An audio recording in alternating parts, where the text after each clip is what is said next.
새벽기회에 나오신 장로님, 목사님, 또 사랑하는 성도님들 주님의 이름으로 축복하고 사랑합니다. 오늘 함께 살펴볼 말씀은 먼저 디모데후서 4장 1절에서 5절입니다. 한 목소리로 봉독하겠습니다. 나는 하나님 앞과 산 사람과 죽은 사람을 심판하실 그리스도 예수 앞에서 그분이 나타나심과 그분의 나라를 두고 엄숙히 명령합니다.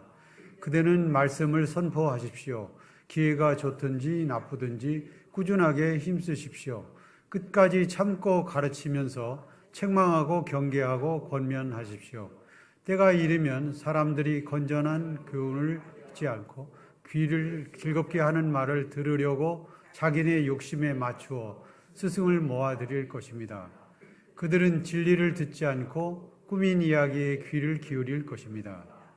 그러나 그대는 모든 일에 정신을 차려서 고난을 참으며 전도를 하며 그대의 직무를 완수하십시오. 사도 바울을 통해서 주신 많은 신학 성경이 있는데 그 중에서 목회서신으로 분류되는 세 개의 편지가 있는데 그 중에서 하나가 디모데 후서가 되겠습니다. 이 디모데 후서는 2차 전도에 우리가 이제 그동안 큐티를 하면서 살펴본 사도행전에서 보면은 디모데를 만나게 됩니다. 그래서 디모데에게 에베소 교회를 이제 맡게 했는데 에베소 교회를 맡고 있는 이제 디모데에게 보낸 서신이 되겠습니다. 디모데 전후서는 사도 바울이 이제 2차로 로마 감옥에 투옥되기 전 AD 66년에서 67년 정도로 추정되는데 죽음을 앞둔 상황에서 기록된 유언적 메시지입니다. 사도 바울이 그의 사랑하는 제자에게 간곡히 부탁하는 말씀입니다. 그 중에서도 특별히 말씀 선포의 중요성, 즉 전도하는 일에 대하여 그 의미를 다시 새겨보면서 또 은혜를 함께 나누고자 합니다. 우리가 잘 알고 있는 주님께서 부활 승천 전에 제자들에게 당부한 말씀, 마태복음 28장 19절 20절 너희는 온 천하에 다니면 너희는 가서 온 족속으로 제자를 삼아 아버지와 아들과 성령의 이름으로 세례를 주고 내가 너희에게 명령한 모든 것을 지키게 하여라. 마가복음 16장 15절에서도 너희는 온 세상에 나가서 만민에게 복음을 전파하여라. 사도행전 1장 8절에서도 성령이 너희에게 임하시면 너희가 권능을 받고 예루살렘과 온 유대와 사마리아와 땅끝까지 이르러 내 증인이 될 것이라고 이렇게 말씀하셨습니다. 복음을 전파하라는 겁니다. 복음이 무엇입니까? 문자적으로 복복자 한문으로 얘기하면 소렴자 복진 소식입니다. 기쁜 소식입니다. 예수 그리스도를 믿음으로 죄로부터 구원을 얻는 소식입니다. 예수 그리스도를 빼놓고는 복음을 얘기할 수가 없습니다. 예수 그리스도 자체가 복음의 핵심입니다. 이는 인간의 죄 문제를 해결하기 위해서 하나님께서 하나님의 외아들 예수 그리스도를 보내셨고 예수님의 십자가 희생을 통해서 죄로 죽을 수밖에 없는 우리 인간이 죄 용서와 영생을 얻어 영원한 생명을 얻는 참으로 기쁜 소식입니다. 복음의 능력이 뭡니까? 사도 바울은 로마서 1장 16절에서 복음을 부끄러워하지 않는다고 했습니다. 복음은 유대 사람을 비롯하여 그리스 사람에게 이르기까지 모든 믿는 사람에게 구원을 주시는 하나님의 능력이 된다고 했습니다. 이 능력이라는 단어가 이제 듀나미스, 다이나마이트라고 하는 그 강력한 폭발 물질, 그러니까 TNT라고도 하죠. 그래서 이제 우리가 핵이 폭발했다면은 TNT의 몇 배의 위력을 가졌다 이렇게 표현하는데, 트리니트로토루렌이라고 하는 그런 이제 화학 물질입니다. 그래서 질산염에다가 이렇게 처리를 한 그런 폭발 물질인데 강력한 힘을 갖고 있는 거죠. 그걸 비유했는데 우리 개인의 삶과 국가, 미래 모든 영역에 복음이 들어왔을 때 그 파생되는 영향력이라는 것은 강력합니다.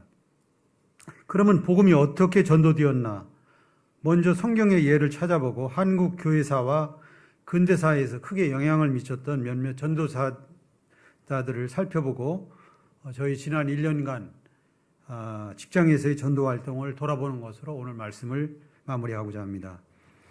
제일 먼저 성경에서는 어떻게 예수님을 증거하고 전도했나 살펴보면은 요단강에서 예수님이 이제 대관식을 치릅니다. 그래서 세례 요한에 의해서 세례를 받고 성령이 비둘기 같이 임하고 하늘에서 이는 내 사랑하는 아들이요 내 기뻐하는 자는 너희는 그의 말을 들으라고 하늘의 음성을 듣고 이제 천국이 가까웠다 이렇게 예수님께서 복음을 선포하셨습니다.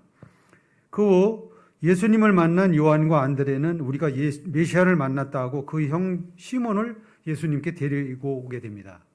또 빌립은 어떻게 전도했습니까? 빌립은 우리가 메시아를 만났다. 나다나엘에게 얘기했을 때 나다나엘은 이제 좀 의심을 했습니다. 그래서 거기 나사렛에 무슨 선한 것이 있겠느냐라고 얘기했을 때 그럼 네가 와서 한번 봐라. 그래서 come and see. 네가 직접 와서 봐라. 이렇게 이제 설득력 있게 말은 못 하겠고 와서 봄으로 인해서 이제 예수님을 만나게 되고 또 예수님께서 나다나엘에게 그 칭찬한 몇 가지 말이 있죠. 네가 참 이스라엘 사람이다. 네 속에 간사함이 없다. 네가 무화과 나무 아래에 있었던 것을 내가 보았다. 이렇게 예수님이 말씀하셨고, 그 나다나엘이 이제 주님이라고 이제 고백하게 되는 어떤 그런 일이 벌어졌습니다. 구약에서 한번 살펴보면은 구약에 뭐 어떤 예수님이라고 하는 그런 단어는 아닙니다만은 복음적인 사건이 하나 있는데 시리아 나라의 군대 장관 나아만 장군이 문둥병이 걸렸습니다. 그래서 거기에 이제 이스라엘 소녀 하나가 잡혀갔는데 그 소녀가 나아만 장군의 부인한테 얘기를 하죠. 우리 사마리아에 가면 예언자가 있는데 그분을 만나면은 고칠 수 있다는 그런 희망적인 얘기를 합니다. 그래서 그 엘리사를 만나게 되죠. 나아만 장군이 이제 선물을 사가지고 와서 요단강에서 목욕을 7번 하게 되고 또 그래서 결국 문둥병이 치료하게 되는데 이것도 복음의 하나의 메시지죠. 복음은 하나님께로 전도라는 것은 많은 설명이 필요 없습니다. 우리가 단순하게 하나님께로 연결할 수 있는 고리를 만들어주고 데려오고 하기만 하면 됩니다. 우리는 최근 큐티를 하면서 사도행전을 묵상했습니다. 그 중에서도 우리가 사도 바울을 빼놓고 복음에 대해서 또 전도에 대해서 얘기할 수 없는데 그 사도 바울의 전도법은 그 맞춤형 전도법입니다. 유대인들에게는 유대인 같이 하고 율법 아래에 있는 자들에게는 율법 아래에 있는 자들 같이 율법이 없는 자들 그러니까 이방인들 같은 애들은 이방인들의 같은 그런 습관을 따라가면서 또 약한 자에게 약한 자의 모습으로 복음을 전했습니다. 본문 1절 우리가 잠시 살펴봤는데요. 디모데후서 오늘 1절에 보면 하나님 앞과 사람과 사람과 죽은 사람을 심판하실 그리스도 예수 앞에서 그분이 나타나심과 그분의 나라를 두고 엄숙히 명령합니다. 한마디로 말하면은 사도 바울의 삶이라는 것은 종말론적인 삶을 산 사람입니다. 바울은 마지막 심판대에 있다는 자세로 오늘을 살았습니다. 계속해서 보면 그의 나타나실 것이라고 했습니다. 주님의 재림을 고대하며 살았습니다. 그는 늘 내게 전도할 기간이 얼마 안 되고 있다는 것을 느끼면서 세월에 대한 그를 기억하면서 살았습니다. 다시 말해 그가 살아있는 기간이 길지 않다는 것을 생각하며 살았습니다. 그의 나라를 두고 명한다고 했습니다. 하나님의 나라를 분명히 인식하며 살았습니다. 그는 그의 나라, 그리스도의 나라, 하나님의 나라가 임해서 이루어질 그 나라를 꿈꾸면서 살았습니다. 우리도 사도 바울처럼 우리의 발은 땅에 딛고 살지만은 우리의 마음과 영은 항상 하나님의 나라를 생각하고 또 묵상하면서 살아야 된다고 생각합니다. 사도 바울이야말로 사도행전 9장에서 다메섹도 당에서 예수님을 만남으로 180도 삶이 바뀐 충성진 증인의 삶을 살았습니다. 그의 전도 여행의 전략과 목표는 분명했습니다. 3번의 전도 여행을 통해서 그는 총 2만 킬로, 그러니까 지구 한 바퀴가 4만 킬로인데 약 2만 킬로 정도를 여행했습니다. 당대 교통수단이라는 건 배를 타는 거 이외에는 뭐 특별하게 말을 타고 한다든지 뭐 이렇게 했을 가능성이 있는데 뭐 그런 가능성은 성경에 기록되지 않는 거 보면 배를 탄 거는 나오는데 엄청난 거리를 한 거죠. 서울과 부산을 우리가 한 400km라고 본다면 한 50번을 왕복한 그런 기간 동안에 했습니다. 그 여행교 1차 2년, 2차 전도 여행은 3년에 걸쳐서, 그다음에 3차는 6년에 걸쳐서 복음을 전했고요. 이런 그 사도 바울의 그 열심과 그런 걸 보면서 다시 한번 나의 게으러진 그런 모습들을 다시 한번 돌아보는 계기가 되었습니다. 한국 기독교사에서 일제 강점기에 평양에서 전도를 잘하셨던 최봉석 목사님, 최곤능 목사님이라고 하는데 한번 화면이 있으면 이분인데요. 그 이미지를 제가 갖고 왔는데 원래 이름은 최봉석 목사님입니다. 최권능 목사님이라고도 오히려 더 유명인데요. 이분은 33세 예수님을 믿고 45세의 목사님이 되셨는데 신학교를 다니면서도 신학에는 관심이 없고요. 오직 기도와 전도에만 열중한 나머지 평양신학교를 3번이나 낙제를 했던 그런 기록을 갖고 있습니다. 27년간 전도를 했는데 만주에 50개, 그 다음에 우리나라에 30개의 교회를 세운 그런 목사님이시고요. 그의 전도 방법은 우리가 잘 아시겠습니다만은 빨간 거 띠띠르고 예수천당 불신지옥이라고 하는 거 이렇게 요즘은 잘 안 보이는데 얼마 전까지만 해도 그 십자가 들고 다니는 분들 있지 않습니까? 이제 그런 거 식으로 했던 것 같아요. 근데 이분이 뭐 그걸 밀고 다녔던 건 아니고요. 최봉석 목사님은 예수천당 불신지옥을 얼마나 아침 새벽부터 평양 시내를 돌아다니면서 이 소리를 질러댔는지 이 평양에서 사는 사람 치고 최봉석 목사님의 이 목소리를 듣지 않은 사람은 없었다고 합니다. 그리고 이제 이분의 그 어떤 그 간증에서 보면은 일본 관원이 이제 말 타고 지나가다가 이 최봉석 목사님이 예수천당 불신지옥 하니까 너무 소리가 커가지고 기절을 해가지고 깜짝 놀래가지고 말에서 떨어져서 기절을 했습니다. 그래서 이제 일본 사람들이 와서 최봉석 목사님을 총부리를 부리대고 죽이려고 했을 때 잠깐 있으라고 내가 기도를 해서 해보겠다고 그래서 기절했던 사람을 기도를 해서 이제 살려내는 그런 일도 있었고 또 결혼한 그 이제 처녀가 그 집에 송아지가 죽었습니다. 그런데 3일 동안 이제 기도를 했는데 3일 만에 송아지가 살아나는 어떤 그런 이적도 행했습니다. 참으로 그 도전디고 상당히 그 열심으로 사셨던 우리 선조들의 어떤 그런 삶을 말씀을 준비하면서 묵상하게 되었습니다. 요즘은 대개 관계 전도를 합니다. 번화가에서 전도지를 나눠주며 예수 믿으세요라고 전도하는 사람들이 이전에는 많았는데 뭐 요즘도 뭐 가끔 있기는 합니다. 그러나 찾아보기가 참 힘듭니다. 1980년대에는 그 방식이 어느 정도 통했는데 1990년대부터는 사람들이 거부감을 보이기 시작하는데 2000년도에는 거의 이거를 전도지 자체를 받지도 않습니다.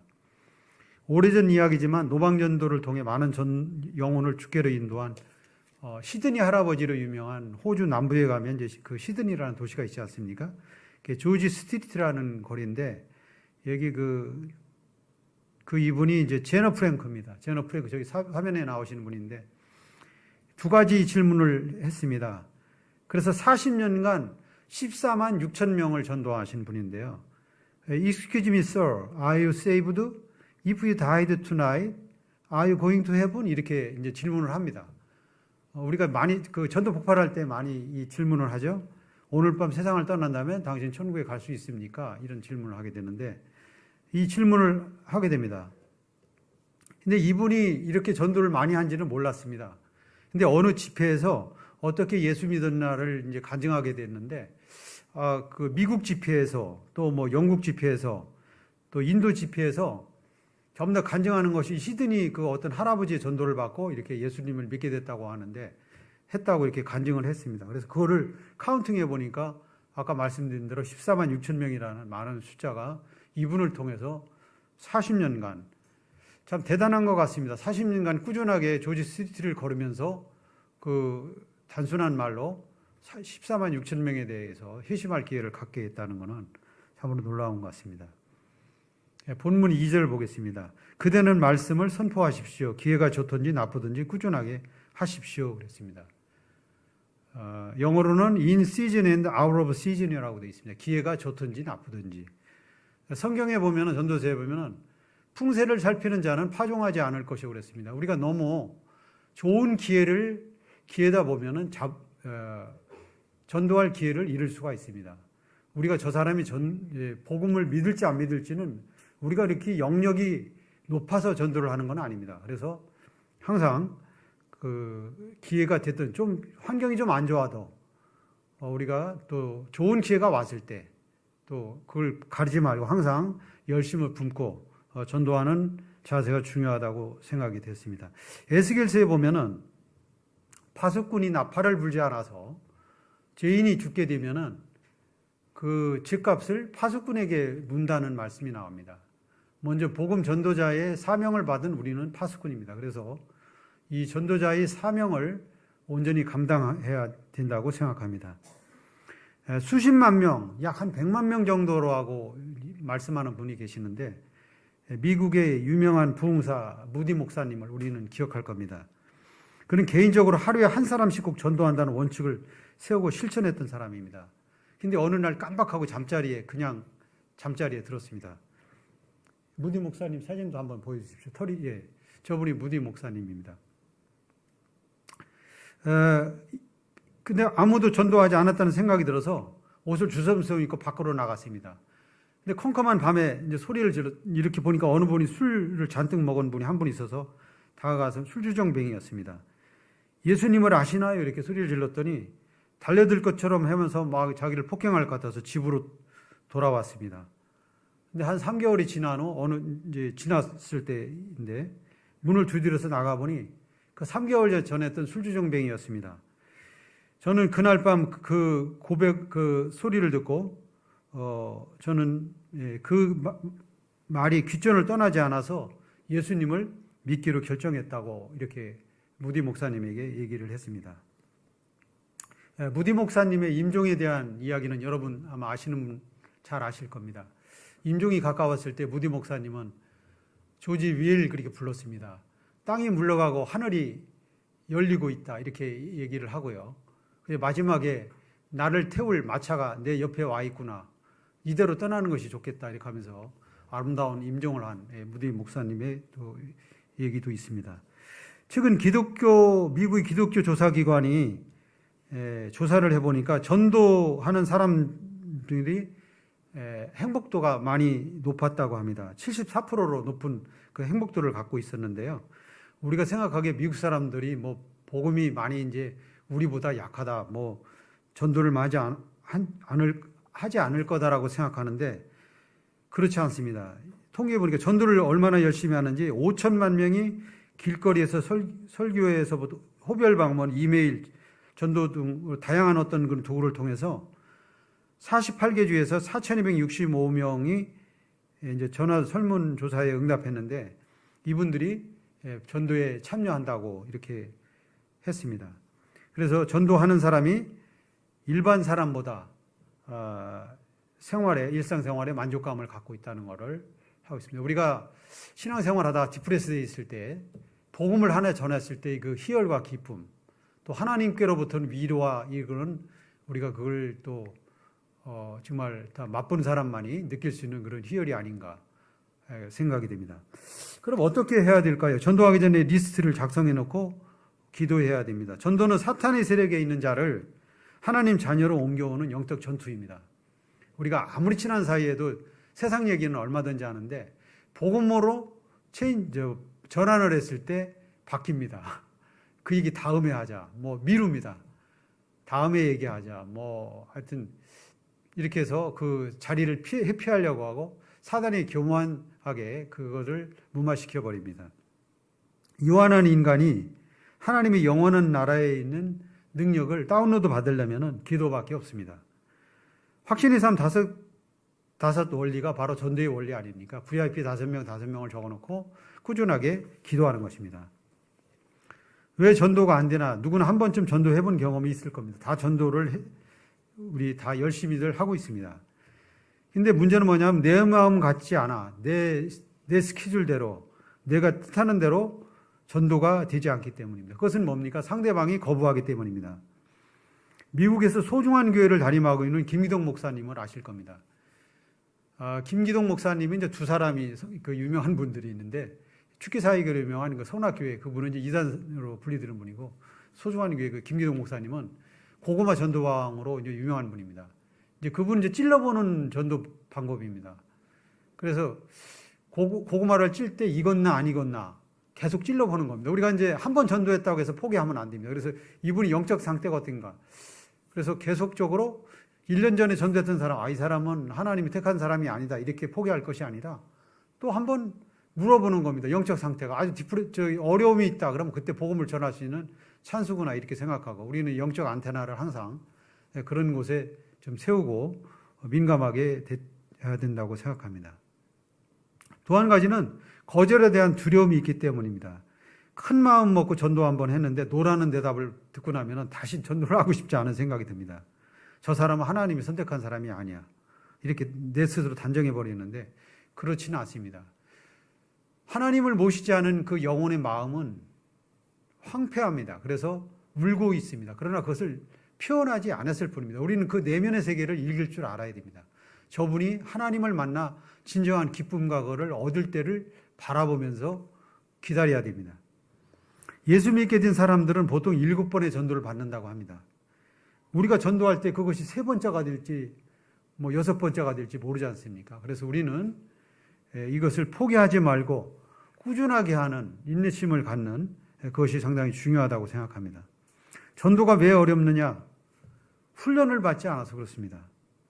그리고 도구를 사용하지 않기 때문에 그래요. 맨손으로 싸우려니까 그렇습니다. 아까 1차적으로 전도 리스트를 만들어 놓고 기도하는 일이 필요합니다. 그 다음에 성경 말씀을 암송해야 됩니다. 영적 전투에서 성령의 검, 곧 하나님의 말씀을 가지라고 했습니다. 하나님의 말씀을 갖는다는 것은 말씀을 메모리하는 겁니다. 칼을 어디다 가방 속에 넣고 다니는 건 아니지 않습니까? 언제든지 머릿속에 있어서 탁 튀어나오는 겁니다. 내 손 수중에 있어야 적이 왔을 때 바로 공격할 수 있고 방어할 수 있는 그것이 바로 메모리입니다.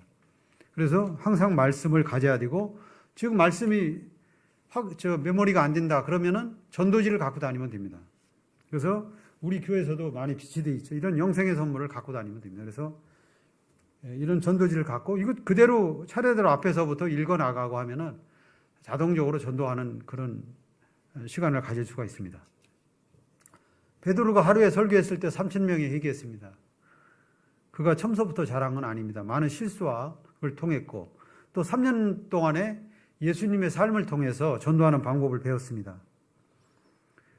합숙 훈련도 하고 또 전도 훈련도 사마리아 여인에게 전도하는 것도 보셨고 삭개오한테 전도하는 것도 봤고 또 거라사 지방에 가서 귀신 들린 사람 이런 것들도 다 봤죠. 삶의 현장에서 또 둘씩 짝지어서 나가서 전도하고 오라고 하는 것도 하고 이제 전도를 했죠. 우리가 전도했더니 귀신들이 떠나가고 막 너무 좋아서 예수님한테 사역 보고를 했을 때 너희 이름이 귀신이 떠나가는 기뻐하지 말고 너희 이름이 하늘에 기록된 것으로 기뻐하라 이렇게 말씀하고 있지 않습니까? 그래서 이런 어떤 이제 경험을 하고 또 훈련을 함으로 인해서 하나님의 성령이 임함으로 인해서 많은 전도의 열매를 거뒀지 않나 생각합니다. 전도에서 빠지지 말아야 될 몇 가지 요소들이 있습니다. 아무리 우리가 말을 많이 해도요. 전도에서 빠지지 말아야 하나님의 사랑을 빼고는 얘기할 수가 없습니다. 하나님이 당신을 사랑한다는 것을 빼고서는 복음을 설명할 수가 없습니다. 두 번째는 뭐냐면은 당신이 죄인이라는 사실을 분명하게 인식시켜줘야 돼요.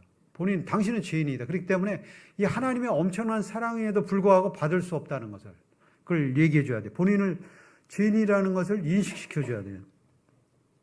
근데 이 죄 문제를 당신 스스로 할 수 없다. 이것을 바로 예수 그리스도를 통해서 하나님께서 이루셨다는 십자가에서 이루셨다는 것을 인정해 주고 또 마지막에는 뭡니까? 이거를 그냥 듣는 것으로 끝나는 것이 아니라 주님께서 당신을 부르고 계신다. 이 초청에 응답해야 된다는 것을 얘기해 줘야 돼요. 그래서 우리가 단순히 그냥 마지막을 우리가 복음을 다 전해놓고 마지막 크로징을 못하는 사람들이 있어요. 이 모든 계약도 마찬가지 않습니까? 보험 계약도 크로징이 돼야 돼요. 사인이 돼야 됩니다. 그래서 그거를 못하게 되면 안 되기 때문에 반드시 결단의 시간을 가져야 됩니다. 그래서 예수님을 영접하게 하는 우리가 잘 알고 요한복음 1장 12절 말씀 영접할 수 있도록 요한계시록 3장 20절 예수님이 문을 두드리고 있다. 그래서 이런 말씀으로 주님을 영접할 수 있는 기회를 갖고 예수님을 영접했다. 그럼 영접한 걸로 끝난 거냐? 그것이 아니라 팔로업이 되겠죠. 그래서 즉석 양육을 해야 됩니다. 요한복음을 읽게 하고 또 성경 말씀, 요한복음 2장 24절 말씀, 이런 말씀들을 구원의 확신을 가질 수 있도록, 또 요한일서 5장 11절, 12절, 예수님께서 바로 당신을 소유했기 때문에 영원한 생명을 갖고 있다는 것을 즉석 양육을 통해서 확신을 갖도록 도와주는 일은 굉장히 중요하다고 생각합니다. 복음 전도의 시급성은 왜 급한지 합니까? 인생의 미래를 우리가 알 수 없어요. 올 때는 순서가 있지만 갈 때는 순서가 없습니다. 장례식장에 가보면 어떻게 되어 있습니까? 상주 이름이 나오고 이 고인에 대한 종교가 나옵니다. 카톨릭이냐 불교냐 기독교냐 이게 표시가 되어 있어요. 그리고 그 자녀들의 이름이 나오고 형제들의 이름이 나옵니다. 거기에 보면 이제 무교인 사람은 아무 표시가 안 되어 있습니다. 8, 90이 돼서 그래도 돌아가신 분은 좀 마음이 덜 안타까운데 아무 종교도 없이 또 불교 이렇게 종교를 갖고 젊은 나이에 40, 50대 죽으신 분도 많이 있습니다. 제가 최근에 이제 장례식장에서 한번 이렇게 가보니까 그런 부분들이 많아요. 우리가 지금 평균 나이가 8, 90이라고 그러는데 8, 90은 많이 사는 거고요. 사실은 60대, 40대, 50대도 많이 죽어서 오시는 분들이 많습니다. 평균이 이제 이렇게 정규분표로 해서 최고 피크제 평균이 그렇다는 거지. 이게 참 젊은 나이에 세상을 떠난 분도 상당히 많이 있습니다. 그래서 우리가 그런 것을 생각할 때 우리가 너희가 뭐냐고 그랬습니다. 야고보서에 잠깐 없어지는 안개라고 했습니다. 인생의 때를 알 수 없는 그들에게 복음은 매우 시급하다고 생각합니다. 또 한 가지 이제 우리가 그럼 직장에서 어떻게 복음을 전도할 건가 한번 이거 잠깐 생각해 보면은 직장에서 첫째 일을 잘해야 돼요. 일을 잘못하고 복음을 전하면은 당신 일이나 잘하세요 이렇게 얘기하지 않겠습니까? 일을 일단 잘해야 되고요. 그다음에 사람이 좀 너그러워야 돼요. 그래서 조금 그분들하고 의견 중들이 언쟁이 있더라도 우리가 조금 더 크리스찬으로서 좀 양보하는 마음, 또 여유 있는 마음을 가지고, 왜냐하면 그분들하고 언젠가 또 이렇게 싸움이 있게 되면 복음 전할 기회를 잃게 됩니다. 그분한테 복음을 전할 수 없기 때문에 우리가 복음을 위해서 인내하고 또 참아야 됩니다. 전도가 하루아침에 되는 것이 아닙니다. 우리는 꾸준하게 뿌리는 습관을 가져야 됩니다. 모니카는 아들 어거스틴을 위하여 일평생 기도했지만 아들은 그가 죽은 사후에 변화되어 성자가 되었습니다. 갈라디아서 6장 9절에 우리가 선을 행하되 낙심하지 말지니 낙심하지 아니하 말지니 피곤치 아니하면 때가 이르면 거두리라고 했습니다. 우리가 꾸준하게 선을 행한다는 거, 복음을 전하는 일입니다. 아무 때나 우리가 이제 그 끝까지 인내하고 기다리는 그런 것이 필요하다고 생각합니다.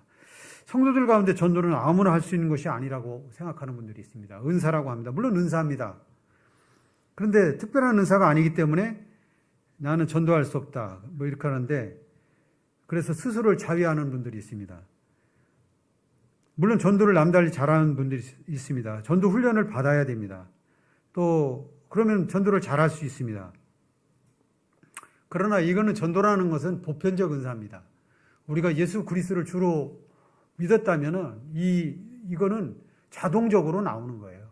누가 좀 이렇게 설명을 잘 못해서 그렇지, 이거 내가 생명을 받았는데 이게 우리 가족 또 가까운 이웃에게 복음을 전하지 않는다. 이것은 그 속에 살아있는 생명에 좀 문제가 있는 거예요. 좀 병들었다든지 그런 거죠.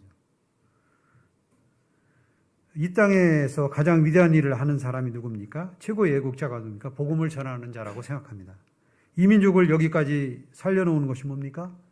140년 전 이 땅에 죽음을 무릅쓰고 온 많은 선교사님들, 언더우드 아펜젤러, 토마스 같은 많은 사람들의 희생이 있었고 때문에 이 땅이 이만큼 살게 된 거 아닙니까? 복음이 우상 숭배를 깨어나게 했고요. 우매한 민족을 지혜로운 민족으로 거듭나게 했습니다. 우리는 민족을 살리는 일에 끝까지 전도하는 일을 포기해서는 안 된다고 생각합니다. 로마서 10장 13절 15절 누구든지 주의 이름을 부르는 자는 구원을 얻으리라. 그런즉 저희가 믿지 아니하는 일을 어찌 부르리요? 듣지도 못한 일을 어찌 믿으리요? 전파하는 자가 없이 어찌 들으리요? 보내심을 받지 아니하였으면 어찌 전파하리요? 기록된 바 보다 좋은 소식을 전하는 자들이 발휘함과 같다고 했습니다. 전도에 미련하는 것으로 하나님은 우리 많은 사람들을 구원하기를 기뻐하신다고 했습니다. 전도가 참으로 인간적인 관점에서 보면 너무나 미련합니다. 하나님이 한 번에 하실 일을 왜 우리를 통해서 이렇게 미련하게 할까 하는 생각도 듭니다. 하지만 하나님은 우리를 동역하기를 원하시고 우리를 통해서 일하시기를 원하십니다. 마지막으로 저는 금년에 직장에서 총 12명에게 복음을 전했습니다. 그 중에서 2명의 결심자를 보았는데 현재는 테니스장에서 만난 연대생 1명을 전도하기 위해서 공을 들이고 있습니다. 책을 주고 먹을 것을 갖다 주고 운동하러 나갈 때 함께 쳐주고 이렇게 하면서 그와 친밀한 관계를 유지하고 제가 드린 책을 다 읽게 되면 저녁을 같이 먹기로 했습니다. 왜 직장에서 그럼 우리가 전도를 해야 될까요? 또 우리 가진 삶에서 전도를 해야 될까요? 내가 일하는 직장에 우리 목사님이나 전도사님이 와서 전도를 할 수가 없습니다. 내가 삼성전자에 다니지 않습니다. 그래서 삼성전자에 가서 복음을 전할 수가 없습니다. 우리 직장, 하나님이 보내신 일터라고 생각하면서 복음 전하는 그런 삶을 지속적으로 해야 된다고 생각합니다. 전도는 주님의 지상 명령이며 교회와 그리스도인의 제 첫 번째 사명입니다. 전도하지 않는 자는 주님의 십자가 사랑을 아직 잘 모르는 자가 아닌가 생각합니다.